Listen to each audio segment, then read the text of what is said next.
अभी हमने सब जाना स्ट्रोक क्या है, कितने टाइप्स के स्ट्रोक हैं, स्ट्रोक हो जाए तो कितने वक्त में हमें हॉस्पिटल पहुंचना है, हॉस्पिटल पहुंचने के बाद जो ट्रीटमेंट है, ट्रीटमेंट के बारे में हमने सारी मोडालिटीज के बारे में आपको बताया, थ्रोम्बोलिसिस, मैकेनिकल थ्रोम्बेक्टमी।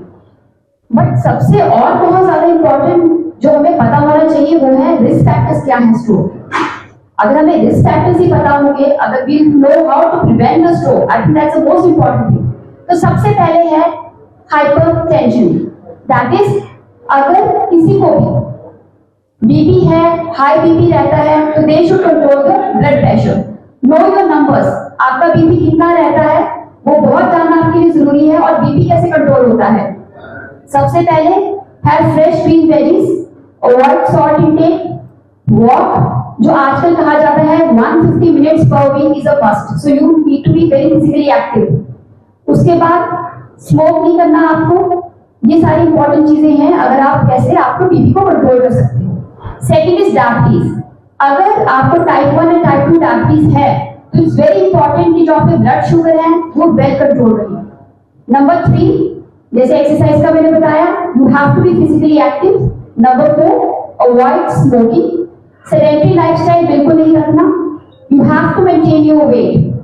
अगर कोई भी ओबीज है, बीएमआई, उसका जो बीएमआई होता है, body mass index, is more than 30, तो please try to bring it low, 30 से कम होना चाहिए। उसके बाद स्मोकिंग नहीं करनी, अल्कोहल नहीं लेना। अगर ये चीजें आप सारे ध्यान रखें।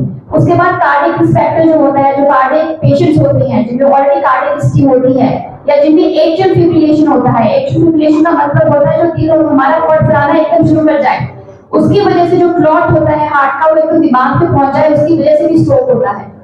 तो ये सारी चीजें जिनको अगर है, इन चीजों का अच्छे से ध्यान रखें तो हम काफी हद तक स्ट्रोक प्रिवेंट कर सकते हैं। डॉक्टर प्रदीप ने आपको काफी विस्तार में बताया वी फास्ट के बारे में। These are the very important symptoms जो आप एक निमोनिया की तरह याद कर सकते हो।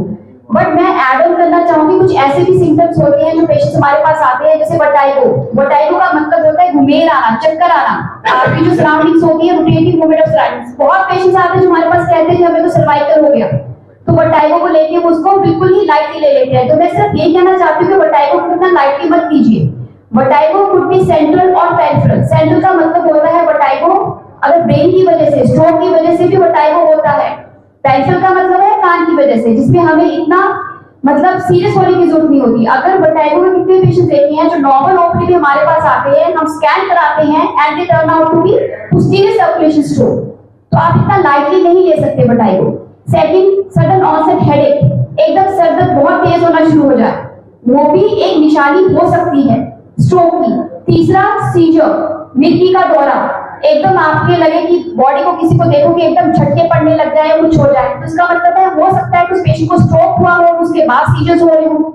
उसके बाद पेशेंट एकदम बेसुधी की हालत में चला जाए, आपको पता नहीं है पेशेंट चल फिर रहा है और एकदम बेसुधी की हालत में चला जाए, तो वो भी बहुत इंपॉर्टेंट सिम्टम है स्ट्रोक का, that could be a stroke. और एक मैं चीज बताना चाहूंगी जो सब इग्नोर करते हैं, which is known as a mini stroke और TIA। TIA का मतलब होता है ट्रांजिएंट इस्चेमिक अटैक। अब इसकी क्या सिग्निफिकेंस है? क्लॉट आया, क्लॉट गया, ऊपर ब्रेन में गया, थोड़ी देर के लिए ब्लॉक किया, सिम्टम्स आए। सिम्टम्स कैसे कैसे आ सकते हैं ये आपका जानना बहुत जरूरी है कि ब्रेन के हर एक पार्ट, हमारा बोलना एक पार्ट कंट्रोल करता है ब्रेन का, हमारा हाथ की मूवमेंट वो अलग पार्ट है जो ब्रेन का कंट्रोल करता है, ऐसे ही आंखों से देखना वो अलग एक ब्रेन का पार्ट, तो हर हिस्सा जो ब्रेन का वो अलग अलग पार्ट कंट्रोल करता है, राइट। तो जिस हिस्से में भी क्लॉट आ जाए, जब फंस जाए वो क्लॉट वहां पे, तो वो सिम्टम पेशेंट को नजर आ जाएगा। अगर वो 1-2 मिनट में चला जाए, जैसे कि कितने पेशेंट्स हमारे पास आते हैं जो कहते हैं कि मैम एकदम एक हिस्से में कमजोरी आई, हाथ कमजोर पड़ा, ग्लास पकड़ा हुआ था, हो गया, लेकिन मैं आधे घंटे में 15 मिनट में ठीक हो गया। तो दैट इज वो आया, क्लॉट आया, उसके बाद एकदम निकला वहां से, ब्लड सप्लाई रिस्टोर हुई ब्रेन को और दोबारा से ठीक हो गया, right. So this is a major warning sign for a major stroke. Please do not ignore the symptoms. अगर कभी भी ऐसा मिनी स्ट्रोक आए, जैसे कि आपको लगे कि आवाज में खिलखिलाहटपन आई, बोलने में हकलाहट हुई और 15 मिनट में ठीक हो गई, या फेस थोड़ी देर के लिए तिरछा हुआ, टेढ़ा हुआ और आधे घंटे में या 5 मिनट में ठीक हो गया, या एक हिस्से की कमजोरी आई या हाथ में सुनपना आया, थोड़ी देर के बाद ठीक हो गया, please do not ignore it. These are the warning signs, warning symptoms for a major stroke. तो ये कुछ चीजें हैं जो मेरे ख्याल से public should be knowing, public awareness program, अगर ये सारी चीजें पता होगी तो हम एक मेजर स्ट्रोक होने से बच सकते हैं। एंड जो रिस्क फैक्टर्स मैंने आपको बताए हैं, ये चीजें अगर आप ध्यान में रखें, इनको रेगुलर लाइफस्टाइल में लेकर आए, अपनी लाइफस्टाइल मॉडिफिकेशंस करें, तो आई थिंक स्ट्रोक से काफी हद तक हम बच सकते हैं। जो एक्चुअली स्ट्रोक बारे सानू पता होनी चाहिए। एक तो हो गया कि ਅਸੀਂ हमेशा सोचते हैं कि स्ट्रोक या फिर इदा का कोई भी अगर प्रॉब्लम होती है, ये ओल्ड एज की ही प्रॉब्लम है, ये सिनेरियो हम चेंज हो गया है। नेवर थिंक ये स्ट्रोक सिर्फ ओल्ड एज की बीमारी रह गई है। बहुत कॉमनली आजकल स्ट्रोक यंग पॉपुलेशन च भी देखा जाता है। इसका बहुत इंपॉर्टेंट कारण है साडा पुअर लाइफस्टाइल।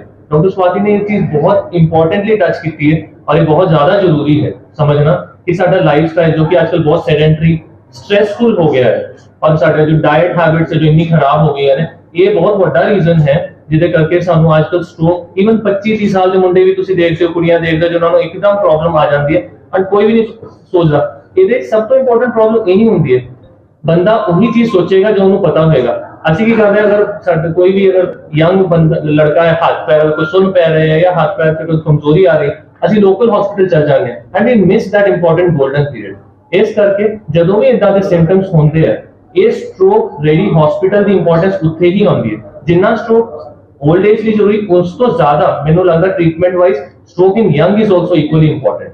तो कदे भी कोई भी सिम्पटम जिदा हम हर सिम्पटम बारे डॉक्टर प्रदीप ने, डॉक्टर स्वाति ने दसिया है, कोई भी ज्यादा सिम्पटम किसी को भी होए, आले दुआले होंदा, तुहाडे भी फोन आ सकते ते उन्हां नूं ਉਹੀ हॉस्पिटल भेजो जिदे एक स्ट्रोक रेडी टीम अवेलेबल है, जिदे MRI फैसिलिटी अवेलेबल है। अगर कोई प्रॉब्लम होती है तो न्यूरोलॉजिस्ट और neurosurgeon and neuro intervention available है, कैथ लैब अवेलेबल है।